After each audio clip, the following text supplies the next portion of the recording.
I let them plan their perfect wedding, then I played the video they forgot I had. I used to believe that if you loved someone enough, they would eventually stop hurting you. That's not how it works.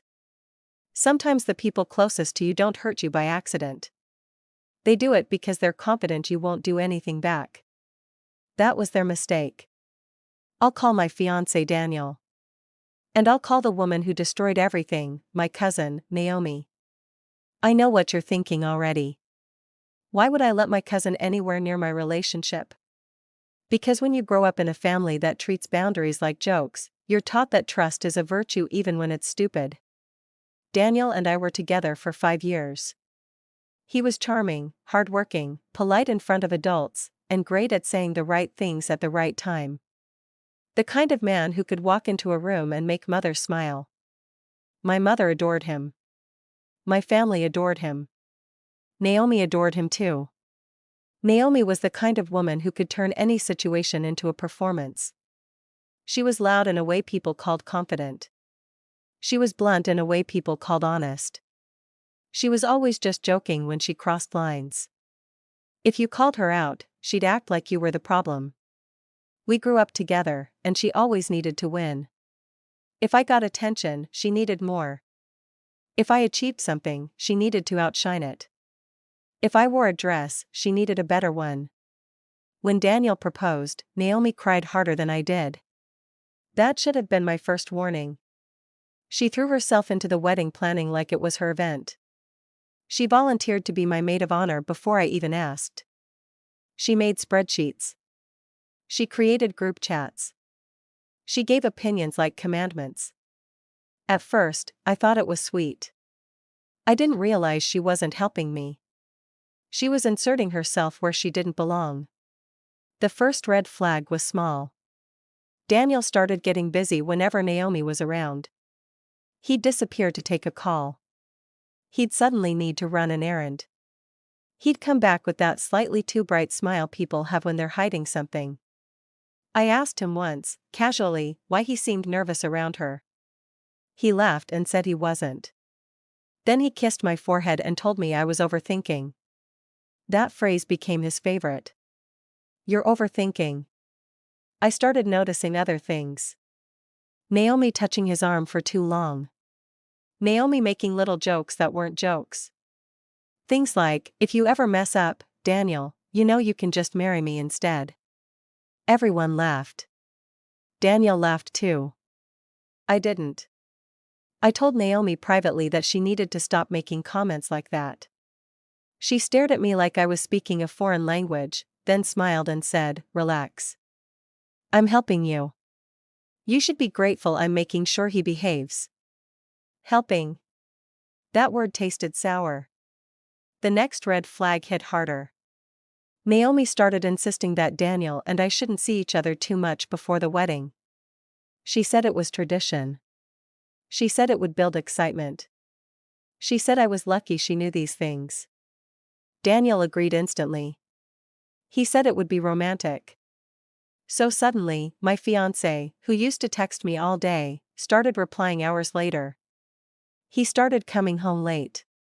He started being too tired to talk about wedding details, even though Naomi never seemed tired. I told myself not to be paranoid.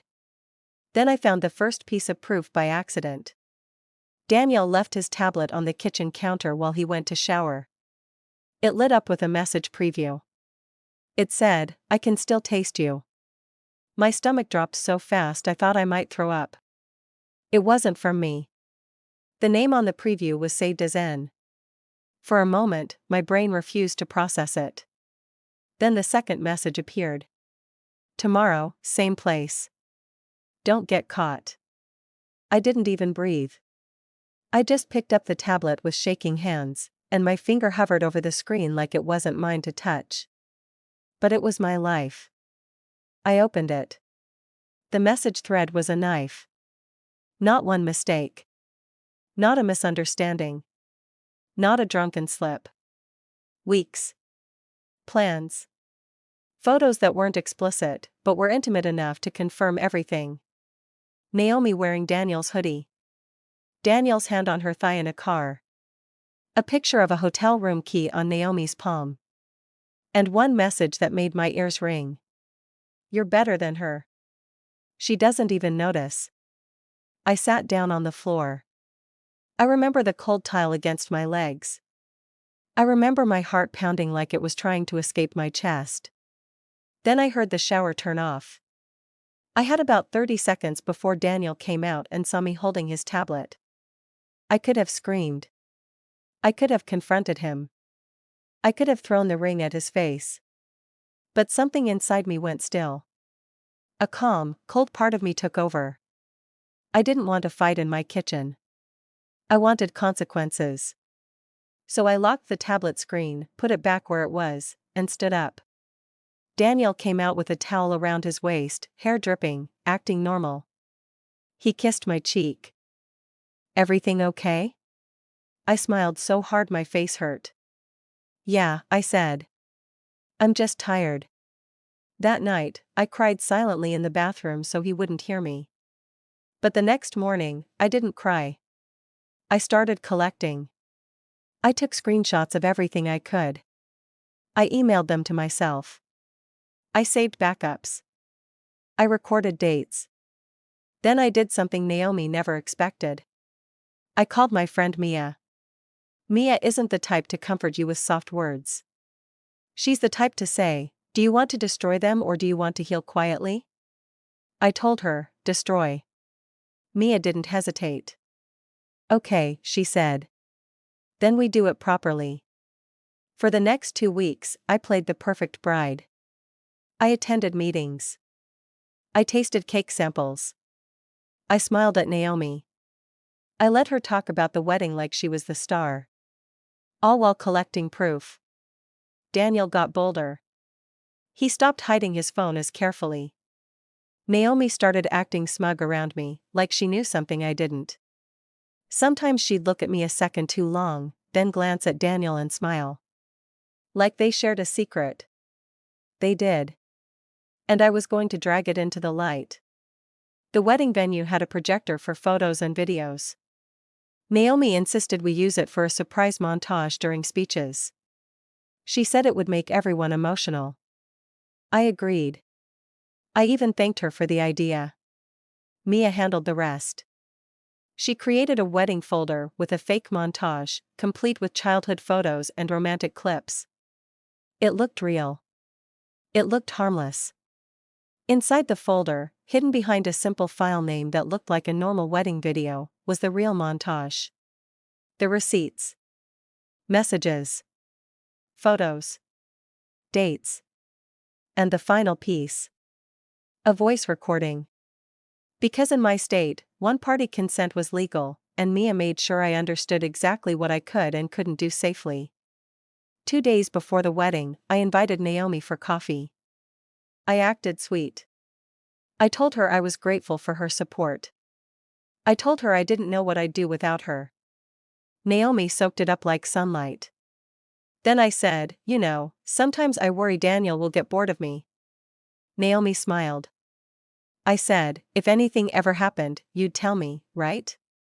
Because you love me. Naomi laughed softly and leaned in. Of course, she said. But honestly, if he ever cheated, it would be because you weren't giving him what he needs. My hands clenched under the table. I kept my voice gentle. What does he need? Naomi's eyes gleamed with cruelty. Attention, she said. Someone who understands him. Someone who isn't so plain. Plain. Then she said the line that sealed her fate. Besides, she added, if he did cheat, he'd pick someone better.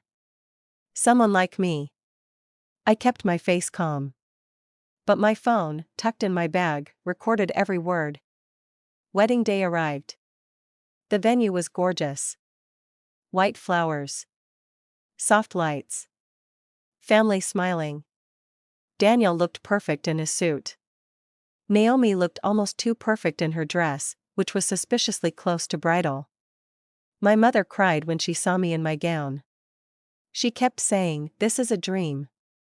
I kissed her cheek and whispered, not for everyone.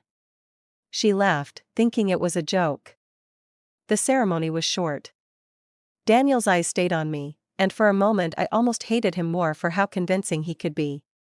Naomi stood behind me as maid of honor, holding my bouquet, smiling like a saint. I walked down the aisle. I said my vows. Daniel said his. I said I do even though my stomach burned. Because the real event was still coming. After the ceremony, people ate, laughed, danced. Naomi kept hovering near Daniel, like she couldn't help herself. Then came speeches.